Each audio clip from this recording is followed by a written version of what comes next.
Hello student, कैसे हैं? तो आज हम लोग जो है निर्देशांक ज्यामिति पढ़ेंगे। ठीक, तो हम लोग यह ब्लैक बोर्ड जो है क्या है, 2 डायमेंशनल।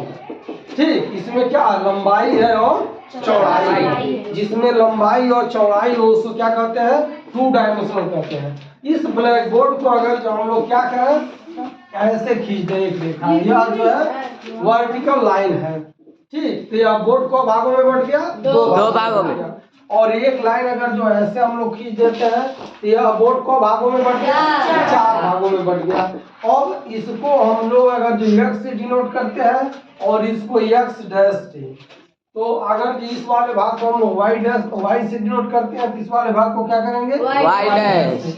अब यह जो है दोनों रेखाएं, एक जो है वर्टिकल और एक जो है हॉरिजॉन्टल, ऊर्ध्वाधर, और यह जो है क्षैतिज रेखा और यह क्या है, ऊर्ध्वाधर रेखा है। तो ऊर्ध्वाधर और क्षैतिज जिस दोनों रेखाएं जिस बिंदु पर मिलती हैं उस बिंदु को क्या कहते हैं, मूल बिंदु कहते हैं। मूल बिंदु। और इसको O से डिनोट करते हैं और इसको अंग्रेजी में बोलते हैं ओरिजिन।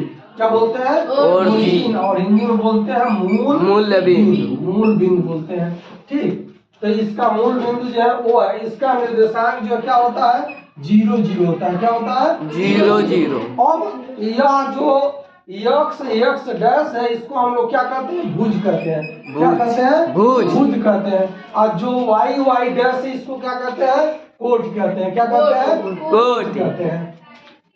तो इस प्रकार निर्देशांक बराबर क्या हो जाता है, निर्देशांक बराबर होता है पहले क्या लिखते हैं, भुज लिखते हैं। क्या लिखते हैं, भुज। उसके बाद क्या लिखते हैं, कोट। क्या लिखते हैं, कोट लिखते हैं। तो निर्देशांक बराबर होता है भुज और कोट। तो अब हम लोग क्या करते हैं, यहाँ पर जो दोनों रेखाएं काट रही है मूल बिंदु हो गया।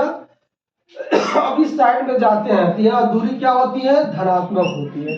धनात्मक दूरी धनात्मक है, इधर की दूरी क्या हो जाएगी, ऋणात्मक हो जाएगी।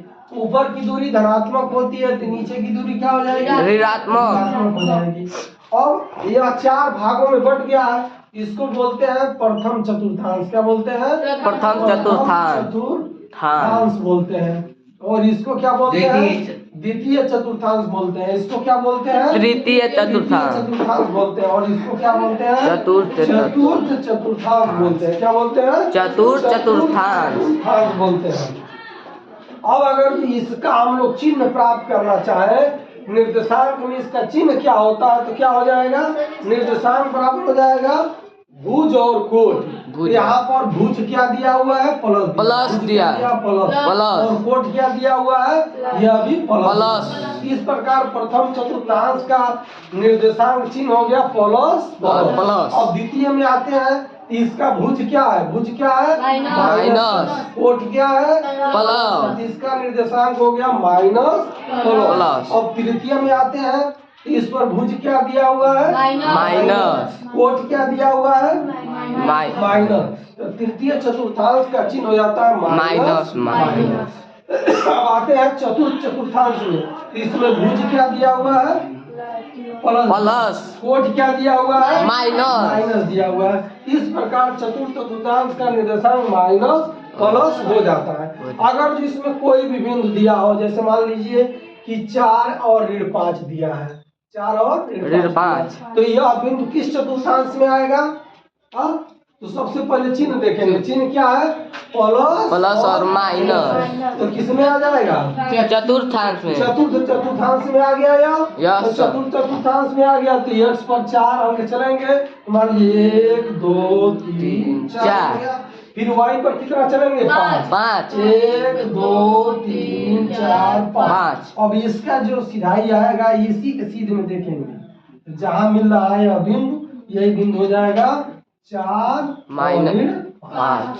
इस प्रकार जो है कोई भी बिंदु हो तो आप लोग पता कर सकते हैं कि किस चतुर्थांश में स्थित है।